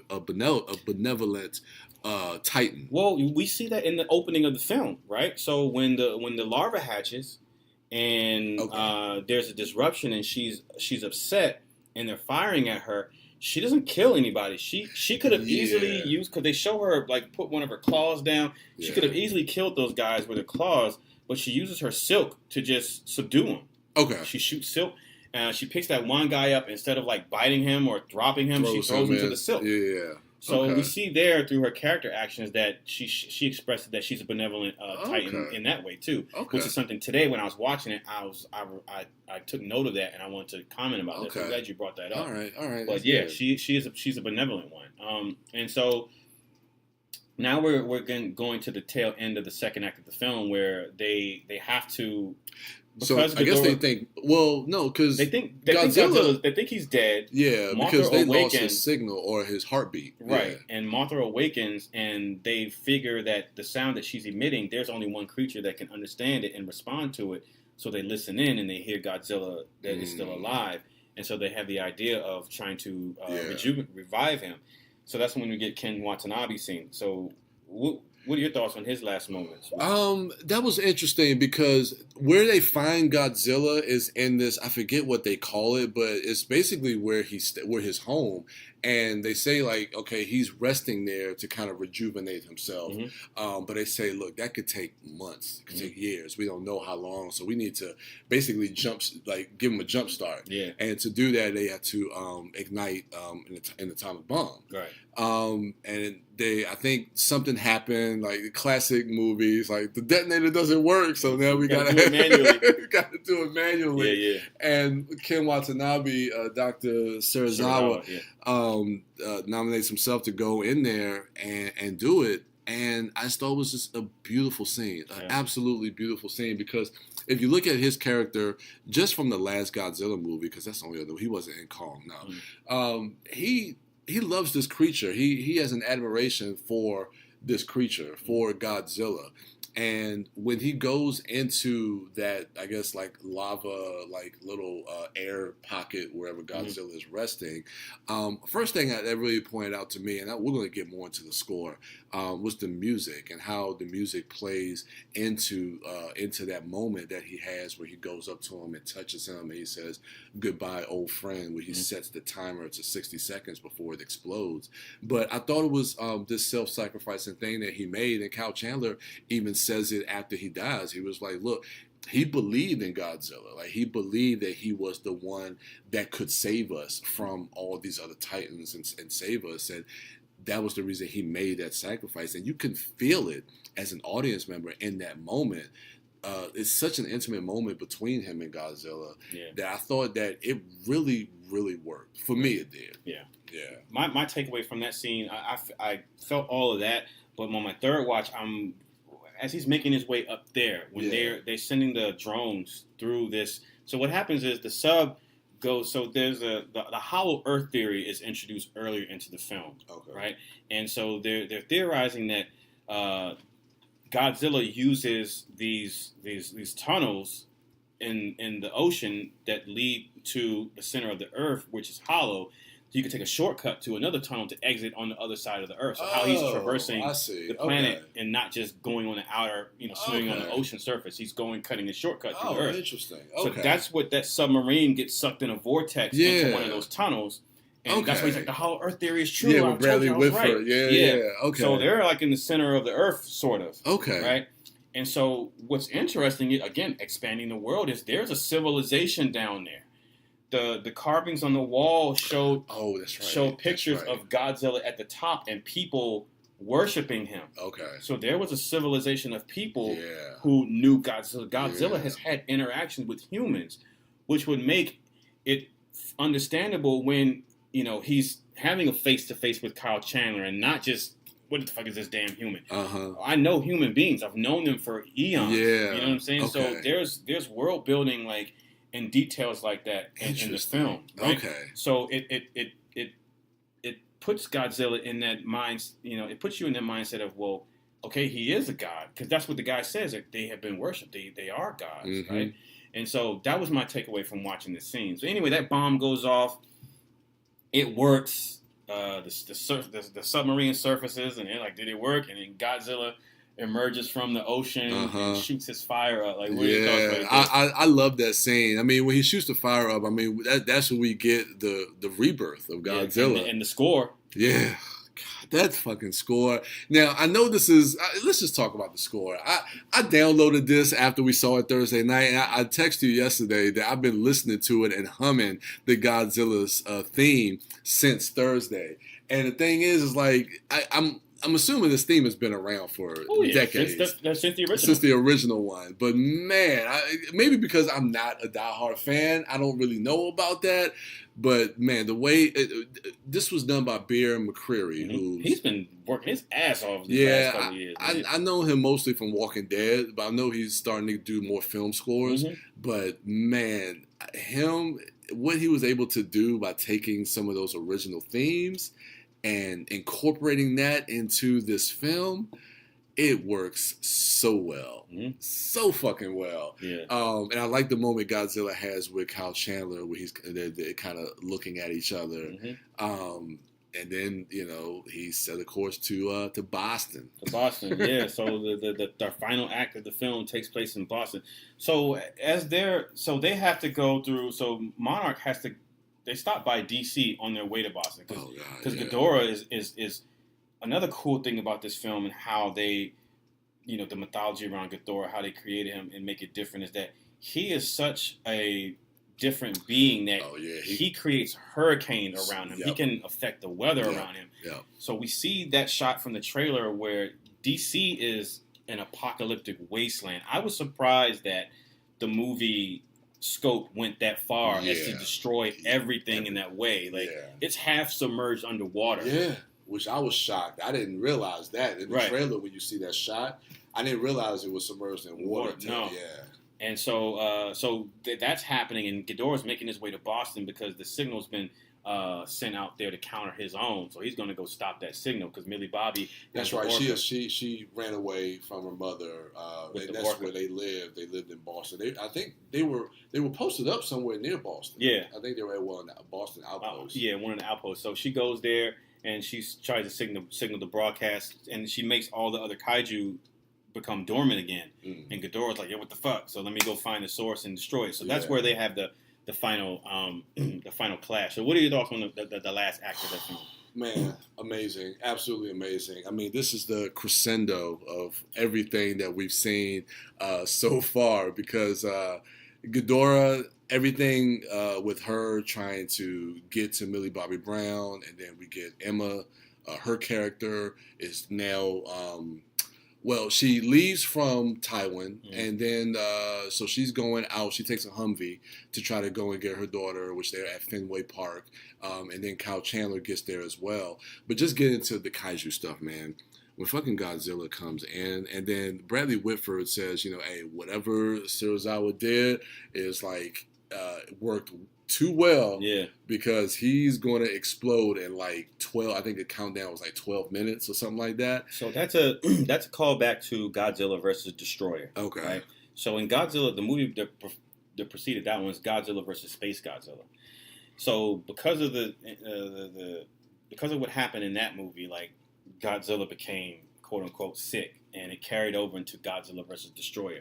So much so that that movie starts as basically like the movie's starting like it's a countdown clock to him going supernova. Oh. And before that happens, I got to destroy my greatest threat, which is the Destroyer, right? And so at the end of that film, he fucking goes Megaton. And so this plot element of, oh shit, I don't know what Serizawa did, but maybe it worked too well because it looks like Godzilla's about to go. He's about to blow up, so we have to hurry up and get out of here. So that's what that is a callback to. Yeah, and I love it. I mean, and then of course, getting back down to the human characters when the family reunites and Madison and Mark are getting on like the helicopter, and Emma is like, "Look, I'll steer him away. I'll take the Orca." She gets in the Humvee, so Ghidorah is like chasing her to try to get to the Orca to kill the signal. And I love like how she leads it, and then she says like that line. She's like, "Long live the king," and then that's when we get the reveal of Godzilla coming into frame, and he's glowing red. He's melting every fucking thing. Everything, and oh my god! And then like the score comes in, and then again going to the sound effects, like the way like he blows his breath. You hear the wonk wonk. Oh my god! Actually, this time he wasn't even blowing his breath. Those were like EMP blasts. Yeah, but you had the same type of sound effect. Yeah. Oh my god, dude. And yeah, Ghidorah doesn't stand a chance. Doesn't stand a fucking chance. And man, I'm glad they established that they evacuated the city of Boston. I hope everybody got out. Boston is gone. It's gone, man. It is completely decimated. It is just nothing but ash. So like my favorite one of my favorite moments from the first 2014 Godzilla is like the end, like that final kill of the Muto, and Godzilla holds his mouth open and blows his atomic breath in there and decapitates him. I was like, yo, like how are they gonna top that shit? Oh god. So I don't know. I feel like they did a pretty good job with finishing off Ghidorah in this one. That shit was pretty badass. That shit was amazing. So after Ghidorah is destroyed, Godzilla looks and he notices the other kaiju have migrated and galvanized towards him and around him. What do you think of the shot though, like where it kind of reveals that when Godzilla has one of the Ghidorah's heads in his mouth, and it busts through like the building? Oh man, we haven't talked. Rodan and Mothra. Oh yeah, God damn, all of that shit too, man. I thought was fucking amazing. That shit was tight. Like I haven't seen Mothra in action before, and cause I was like, how is a moth going to like? Mothra gets busy. Yeah, Mothra beat Godzilla before. Oh wow, yeah. So and she was able to get some licks in on Rodan. I thought she killed Rodan, but she's got like a little shoulder thing. Yeah. But she ends up getting killed. I think by Ghidorah, like blast. That's right, because she uses her wings and blast, and then like she like explodes, but her essence falls into Godzilla, which makes him. I think it helps him rejuvenate. Yeah, in combination with the atomic bomb. I think is that part what helps him. I feel like well, that glowing was going to happen anyway. Now, so okay, I feel like she got him up. But I feel like when he was doing that EMP type blast thing, I feel like that was dispelling some of the energy. But also, prior to that happening, got to remember, Ghidorah was wrapping him up and siphoning off a lot of that shit. Because you could see, because he was laying on the ground when they were trying to get in the helicopter to get away. That's right. Ghidorah was siphoning off a lot of that stuff. So I think that also helped Godzilla not go friggin' nuclear. Interesting. I think that's why he didn't fucking die. Yeah. Okay. So, interesting. Yeah, I like that. Yeah, but so all that stuff was great. But yeah, then we get to that last shot, and I mean, you mentioned something too after we saw it about when Bradley Whitford says, "Well, I'm glad he's on our side." I think it was ZG Zane. She says, "For now." For now. Which is kind of saddens me because I mean they've done such a great job with these two films of establishing Godzilla as a good guy and making us root for him. But that also falls, if there's a turn, that also falls in line with the rest of the franchise. Godzilla has been on both sides many times. Just depending on if the Showa era is the older and original Godzilla films. Then there's the Showa era, the Heisei era, and then the Millennium era. In the Millennium era, like he was sort of a bad guy. And some of the Heisei era, like Godzilla, the one that just GMK, Godzilla, Mothra, King Ghidorah, like he was an asshole in that one. Ghidorah was a good guy in that one, actually. Oh shit. Yeah, Godzilla was an asshole. There's been times where he's flip-flopped. So maybe it's hinting at a particular turn for that character, but I mean, we don't really know. But I will say, like, the last shot of that movie speaks directly to the title of the film. And again, like, I don't know of any other. Another reason why this is my favorite movie in this franchise, I don't know if any. I've always thought Godzilla was the king of the monsters, right? Yeah. But I don't know of any other film that has showcased that and been fitting a description and shown him in that light as the last shot of this film. Yeah. When he's surrounded by all of the different kaiju, and they're all bowing to him. Rodan bows to him. Yeah. And he's just in the middle, and he does his roar, and then it just cuts to the title. Like, that shit was amazing. Dude, like, the second time I watched it, I mean, the first time was great, but I didn't know how the crowd was going to respond. So I'm getting to the crowd experience. Like, that crowd Friday night when I saw it, they cheered and clapped throughout the whole film. Like, every time Godzilla, like, when he shows up in Antarctica, like, everybody's cheering. Like, and at the end of each fight, like, when right before the oxygen destroyer and he pops out of the water to get Ghidorah, everybody's like, oh, yeah. And at the end, when he does his roar and it goes to black and the sound come up, everybody just applauds. And it was... Yeah. It gives you goosebumps to like, it's like, wow, like people really have responded to this character. Yeah. It's pretty amazing. Yeah. It's pretty amazing. Every time I would go somewhere to watch a movie and that trailer would come on, there was always a handful of people in there. They'd be talking during the previous trailer, and then that would come up. You see the truck driving through the oil field, and then the things come on. They'd stop. Oh, I gotta go see it. And then when the trailer ended, you'd hear people clapping. Yeah. You'd hear people, I gotta go see it. You'd hear like people anticipating it. So I'm not surprised that people were clapping like at the final moments of that film. Yeah, it was amazing. And it's the first time we saw the title because they didn't show the title in the beginning. That's right. So they showed the title at the very end. I do want to say though, before we wrap it up, the expanding of this universe is still happening during the end credits, right? And I'm not just talking about a stinger. There is a stinger. We'll get to that in a second. But even as just showing the titles of the credits, you're having this montage where it's basically forwarding the progression of the world building and saying, okay, the world now knows about Monarch. Monarch is releasing all of its research files to the public. So when we get the next film, Godzilla versus King Kong, we will be in a world that understands that, okay, this is what this group is. Maybe we need to count on this group because this is what they've been doing. They're here for us. So there's a newspaper article that says that. There's a newspaper article that says, not a newspaper article. There's an article, an online article that's headline that says, Rodan returns to the volcano in Fiji. There's another one that says Godzilla spotted off the coast for tourists in Miami or whatever. So, he's making his way. And there's one that says Monarch is increasing its presence at Skull Island. Yeah. And then there's another one that says mysterious egg found. Is it another Mothra? So Mothra's coming back. Oh. You didn't see that one? I saw this thing about the egg, but I didn't know it was in relation to Mothra. Could it be Mothra? Another Mothra? Could Mothra return? Okay. So Mothra's coming back. So don't have no fear, Mothra fans. Okay. There's another one, and this one I only saw. I've watched this end credit sequence 3 times, but this I only caught my 3rd time today, and it was like ominous to me. It said cave paintings found, cave drawings found between Godzilla and Kong. Yeah. So they've met before. So when we see them fighting Godzilla versus King Kong, it's not going to be, hey, who are you or whatever. They know each other. There's a history, firstly. Okay. Secondly, it says, there's another headline that says, all the new Titans are migrating to Skull Island, which means all of them are going to Skull Island. I have my theories about Skull Island becoming the monster island of this particular cinematic universe. But the thing that I found ominous and foreboding to me was something about King Kong.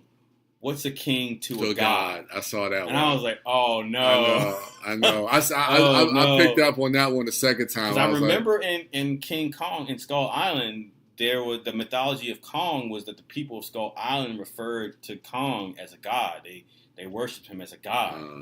And so Godzilla, he's the king of the monsters. So prior to thinking about all that, I'm thinking, all right, Godzilla's going to win because they just made a movie called King of the Monsters. So they're saying he's the king. So why would King Kong beat the King of the Monsters after having a movie establishing him as a king? But then they have that little blurb, what's a king to a god? And I was like, oh, shit.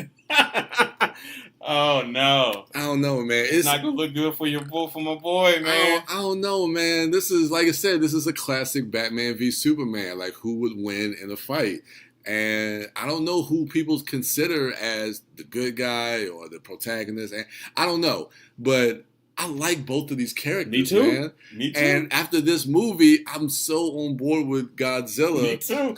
But, I mean, people love, like, apes and monkeys. They do. They're so cute. And it's so easy But you know what? That's what's going to make that movie so great is that going into it, there's going to be a confliction on the audience's part. So it's going to be that much more suspenseful. It's going to be that much. But I will say this. Yeah.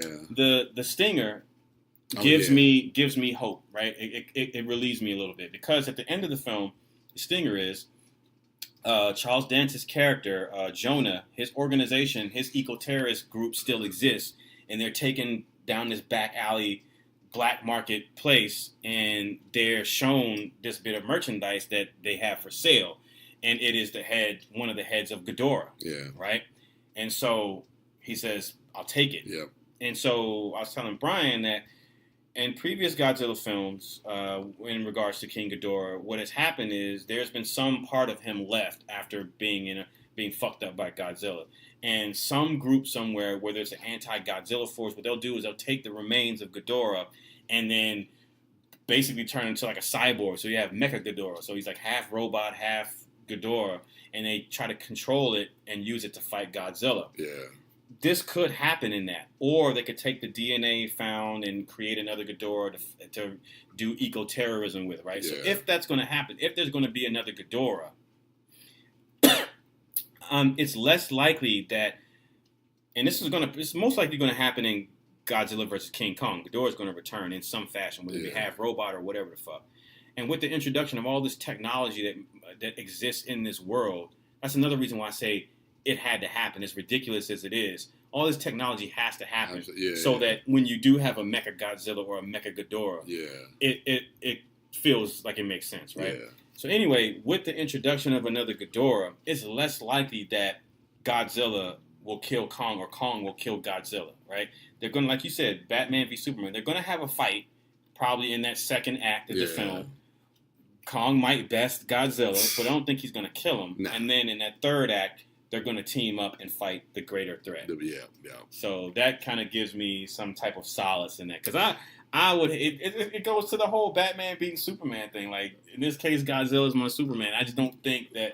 But Adam Wingard said that there's going to be a definitive winner. So. And right, that brawl, Kong might knock Godzilla ass down. Because they're going to fight on Skull Island. Yeah. He has the home team advantage, a home field advantage. So I'll buy that.